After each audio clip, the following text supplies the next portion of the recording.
Hey, it's Mariah. And Sonia. Who needs cheerleaders when you've got the fantasy girls? My thoughts exactly. Welcome to Behind the Book.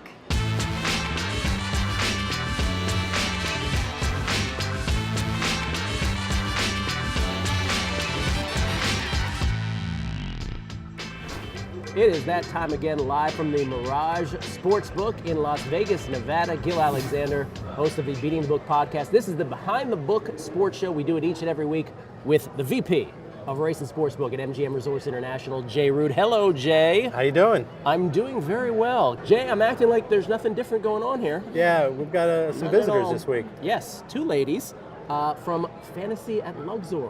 How are you guys doing? We're good. What are your names? Introduce yourselves, please. I'm Mariah. I'm Sonia. Mariah and Sonia, Jay. From Fantasy. Yes. And we're not talking football. Jay Rude, ladies and gentlemen, with the zingers. I'm here all week. You guys are football fans? Huge football fans. Because you just kind of happen to show up here, so I'm assuming you're football fans. Yes, we are. Fans of which team? The Denver Broncos are my favorite. Me too. Even without Peyton Manning? I love Peyton Manning. You think they're going to do as well this year without him? Yes. You have to say that as a fan. They look to be on the track Yes. as long as you have... I mean, we set the bar pretty high with Super Bowl champs, but I think we could do it again this year. Yeah. I mean, Yeah. competition's a little diluted and you got a strong team out east, but We we'll do. see how it goes. I think our defense is still strong enough to go through. Oh, Mariah bringing it with the defense. Yeah, she knows where the strong points are. Yeah. Sonia, you a fan of the Broncos as well, you I said? am. Okay. Not quite as passionate as she is, but my family all comes from Colorado, so you got to be a Broncos fan if your family's Right. from Colorado. Right? Orange Crush. Yep. So you're in a sports book. I assume you'd like to bet also? Yes. Okay. Yes. So We like football and money. We would like some advice, though, from football the and money. experts. Well, he is the expert. Right. Though don't believe a word he says because he's actually trying to take money from you. Uh-oh. But do you want to bet on your Broncos? Of course. Okay, so the Broncos are 3-point favorites Thursday night, so you may be watching this after the result comes in. So we'll actually find out if the ladies get their bet right. But Broncos, we could do a straight bet. Do you understand everything that's on the big board? I don't. All these numbers, it's confusing for me. Okay, Jay, Maybe this you is can where you help. come in. Well, yeah, it's relatively easy, and it does look a little confusing, like if you're on the floor at the stock exchange sometimes, but Right. it's really easy. Tonight, the Broncos are a 3-point favorite, so what that means is if you bet on the Broncos, they have to win by 4 or more for you to cash your ticket. Pretty simple. That's what the That'll- minus. That'll happen. That's what the minus means. So But you could make a safer bet if you wanted to, and we could do a teaser bet, which gives you 6 points to apply to your team. So then you, instead of being a -3, it'd be a +3. So they could actually lose by a couple, and you would still cash your ticket. So you would lose your football bet, but you would get your money that you like a little bit. Okay. But the catch with the teaser is you have to attach it to a second bet that also moves 6 points. Right. So let's say you like points in the Broncos game. Let's say you love offense. So in Jay's scenario, you take the Broncos down from -3 to +3, and you take the total from 44.5 to 38.5, and then you just need both teams to score more than 38.5 points. Okay. If you catch both of those, you win your teaser bet. Got it. Jay will say it's Pretty simple simple. enough. He's I love lying to you. people Yes. betting teasers. He's lying. No, actually, That- teasers can be solid bets in the NFL. Actually, a 2-team teaser in the Yes. NFL is one of my archdiocese demise. I Yes. hate them. Two-team teasers, especially now. We don't want to get too inside, especially if you're teasing through a key number, but that's for another show. Right. That sounds fancy. Yeah, Does it have to be the that's- same game? So you're betting like No, the no, Chargers no, no. and Broncos? No, you could or it take be any two teams. Any two teams. You could take Denver and you could take a college football team if you wanted to. Oh. Do a cross parlay. Mix and match? Yeah. You could throw a LeBron in there if you want on a love Knicks LeBron. parlay. You sound very excited, the both of you. So, what do you think? Like 10 dimes on these games? 10 large? Sure. 30. 30. Do you accept a 30? They pay the fantasy girls pretty well. They really do. I think I might need to start dancing. Wow. Well, let's not go too crazy on that. We have pretty small outfits, so you'd have to fit. Yeah. Yeah, I think you I could could work do out it. a little bit. I could think get you there. could do it. Okay. I'm You ready to very go yes. over to the window and make your bet, Yes. though? You got your Let's do it. cash? We're ready. Let's do All it. right.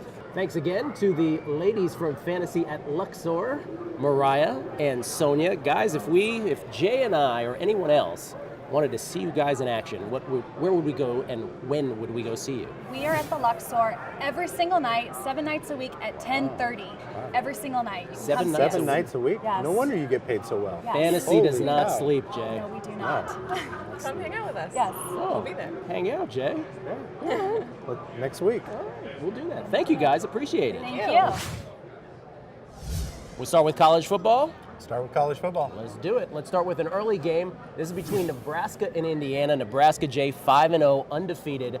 This was -7 early in the week, and now as we look up on the big board, Nebraska -3.5, reduced juice. So this is itching to get to 3 at this point. Right. It's Nebraska's been a silent 5-0.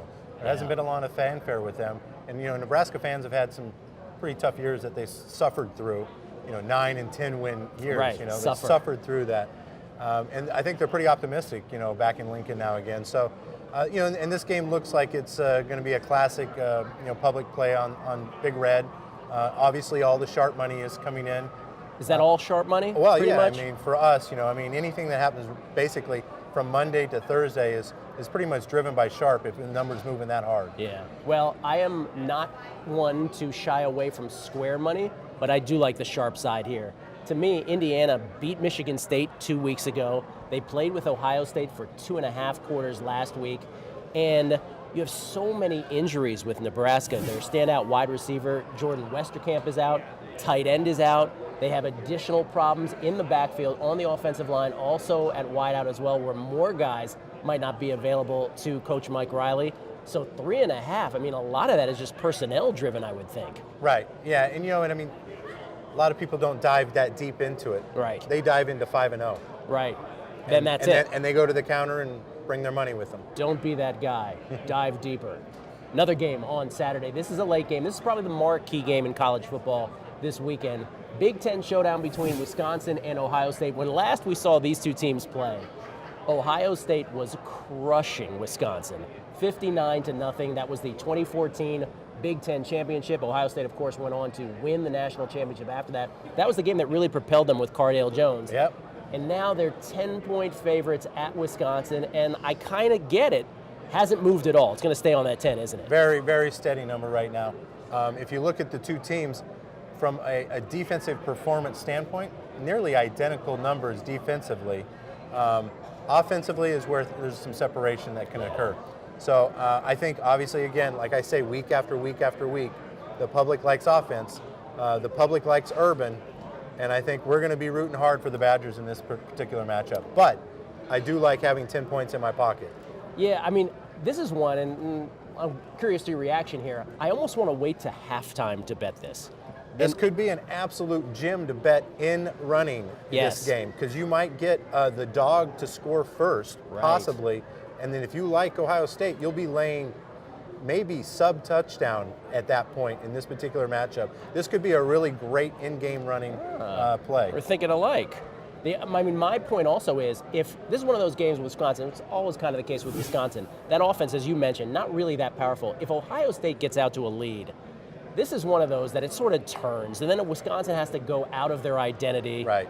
And you almost think that Ohio State's going to run away with it at that point. And I think really what happens early, and what happens early affects every game, but really in this one, might have a bigger effect than most. Right, the tone and the pace of the first quarter is going to probably dictate what happens. That should be interesting. Those two games, of course, on Saturday.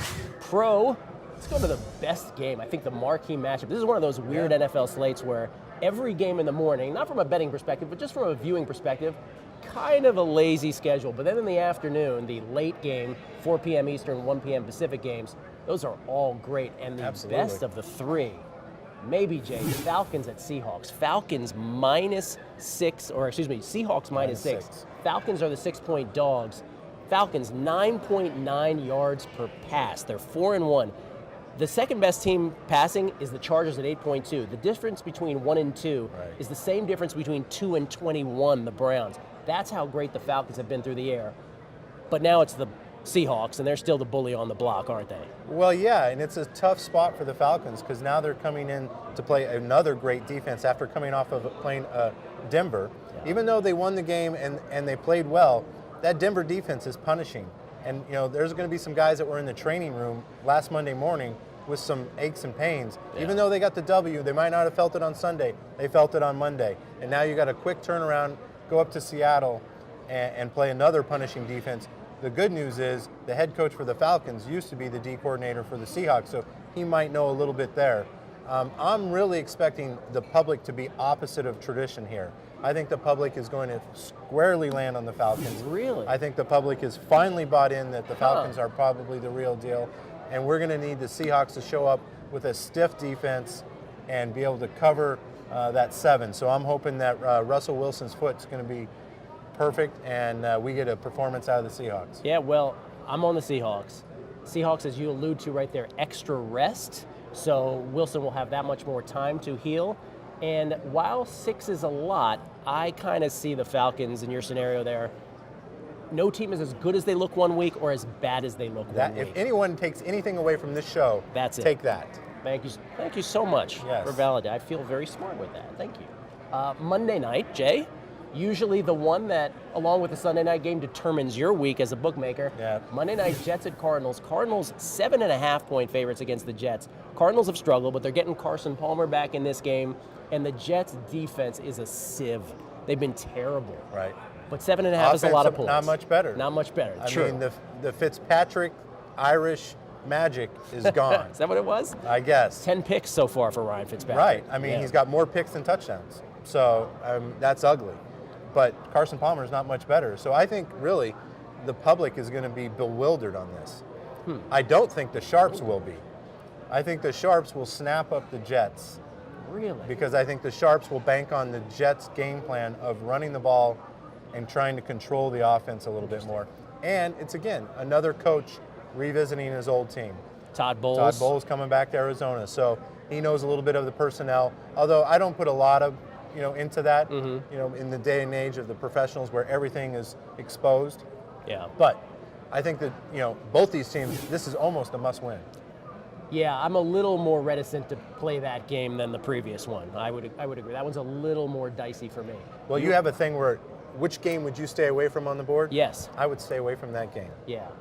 That's right. If that game were on a Sunday afternoon amongst the rest of the slate, would you actually want to make a play on that game? You sort of have to consider that as well. It's a very good point. That's one of the key things that the public has against the bookmakers. Right. I have to put up every game. But you get to pick. choose. You That's can cherry right. pick what you want. The single biggest advantage. So don't bet the schedule, pick the games properly. You can bet on any of the games we discussed, college or pro, or any game. Full slate of games up and down. They're flickering up on the board. It's actually a great week. Oh, it's a great week. Baseball playoffs. Come down to the Mirage Sportsbook if you haven't been taking a trip to Las Vegas or any of the wonderful MGM Resorts International properties here on the Strip. Make sure and go see the girls at the Luxor, That's too. right. Sonia, Mariah, and the rest of the ladies from Luxor. You should go check them out. And the Mirage Sportsbook, to close this out, we should mention, this is the nicest sportsbook. You guys really did a great job redoing this just a few years ago, right? Yeah, we've done a philosophy shift here, and we wanted to make it a big, immersive environment. We put in a 90-foot by 20-foot television screen. Wow. We just upgraded our projectors to 4K quality.